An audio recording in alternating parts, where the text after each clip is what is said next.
Another cold night on the way, especially East River, with low temperatures falling into the single digits above zero. Some teens, though, out to the west and southwest. And as we go to the day tomorrow, we get some improvement in place. More so to the west. You can see 40s and 50s for high temperatures out toward here in Rapid City, respectively.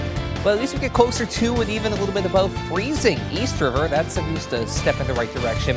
We'll talk about the rest of your forecast coming up, but until then, First to 4 starts right now. Live from Kiloland Media Group. Kiloland News, first at 4. Coming up, a deer is shot and left at a Hot Springs neighborhood. We're going to tell you what we know. Plus, a pickup hits a power pole near Augustana. Details straight ahead. And we're going to take a look at President-elect Donald Trump's pick for FBI director. Good afternoon, and thanks for tuning in to First at 4. I'm Don Jorgensen. And I'm Lauren Solik. A Rapid City man admits asking around 30 underage girls to send him nude pictures on Instagram. And according to a federal court document, the total number could be higher.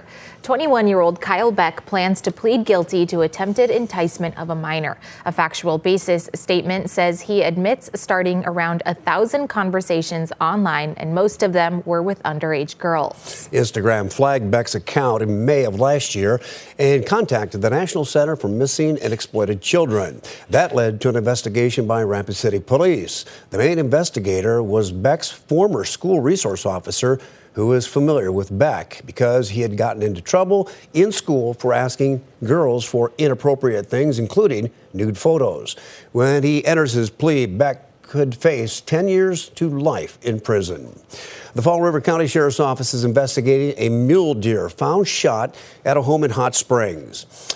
The deputies were called to the home a week ago. They say that the deer was shot multiple times by a small caliber rifle.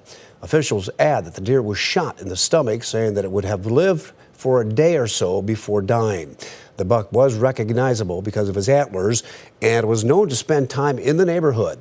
If you have any information, you're asked to call the sheriff's office or the GF&P tips line.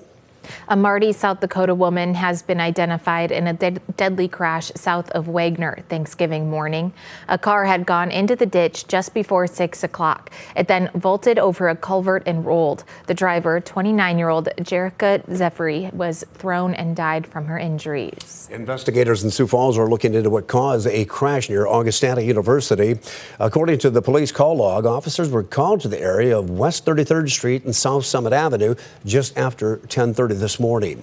A pickup hit a power pole, causing the power lines to droop a few feet above the ground. As crews worked to restore the power, traffic was diverted from that area. Police say that the driver was taken to the hospital in critical but stable condition. Well, let's get a look at the weather forecast. A little cool out there, looking like the holidays, actually. Yeah, certainly it has been pretty chilly, not just today, but for the last several days, where we've had consecutive days near and below freezing, which has certainly been good considering last winter ice fishing and ice skating were things that really couldn't be done, considering how warm last winter was. Here's live Doppler radar across Kiloland. Yeah, there's a couple of little flurries out there, mainly to the west of Pierre. You can see them moving south of Eagle Butte as well. That's really just about it, beyond maybe a spit of snow that is barely being able to be picked up on any of our 3 radars out there. There's Falls Park, 17 with a northwest wind at 8 miles per hour. Beautiful night to go and check out the lights, but yeah, you're going to want to bundle up again. With or without the wind, which for what it's worth is out of the northwest at 8 miles per hour, it's going to be another cold night. But we do have a break on the way sooner rather than later. Meanwhile, in Aberdeen, getting some sunshine at the last minute. 16, though, with a southerly breeze at 3 miles per hour. We are at 8 in Watertown, 9 degrees in Brookings, 12 for Ortonville, 13 Huron, 15 in Pierre, 23 in Rapid City, 33 for Pine Ridge. And the outlier by a good margin is Custer, sitting in the southern Black Hills at 41 right now. Not much of a wind to speak of, around 5 to 10 miles per hour in many locations, kind of variable in direction depending on where you are. But overall, still, it's not really all that bad of an afternoon. Tomorrow, I mentioned we get some improvement, and there is an example of that. 20s, 30s, even near 40 toward the Missouri River in southeastern Kiloland with a good amount of sunshine to go with it. 20s and 30s up into the northeast as well. The former more likely near and east of the I-29 corridor. But the big difference is once you jump over the Missouri River, 40s, 50s, even near 60 toward areas like Rapid City. But it's not completely warm. We're going to talk about one tricky day along with the rest of your 7-day forecast as we head through the hour. All right. Thanks a lot, Adam. Well, it's an exciting day here at KELOLAND Media Group. We have selected the 12 local nonprofits that will share $200,000 worth of free airtime through our 2025 Tradition of Caring grants. The recipients include Sioux Falls Area Casa, the St. Francis House, and Volunteers of America Dakotas. You can find the full list of recipients on KELOLAND.com. Small Business Saturday came and went this weekend with several stores expressing their thanks for the huge turnout.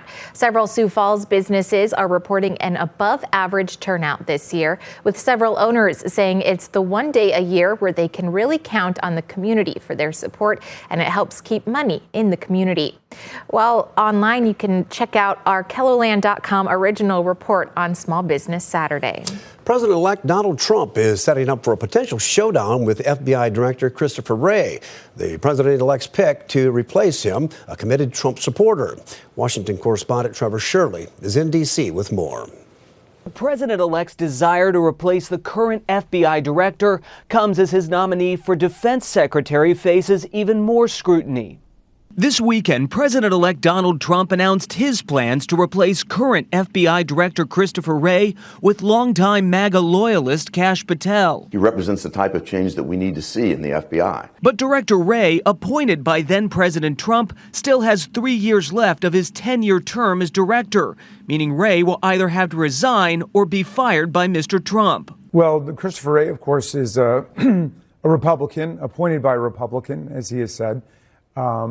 But apparently has demonstrated too much independence and objectivity in the job for Donald Trump, who wants much more of a personal loyalist in the position. Kash Patel, a former public defender, held several high-ranking positions in the first Trump presidency and has spoken of dismantling the FBI. Once again, the president has the right to make nominations, but normally these are for a 10-year term. Kash Patel's only qualification is because he agrees with Donald Trump that the Department of Justice should serve to punish, lock up, and intimidate Donald Trump's political opponents. It's unclear whether Patel could pass Senate confirmation, making him the second current nominee to face an increasingly difficult confirmation process.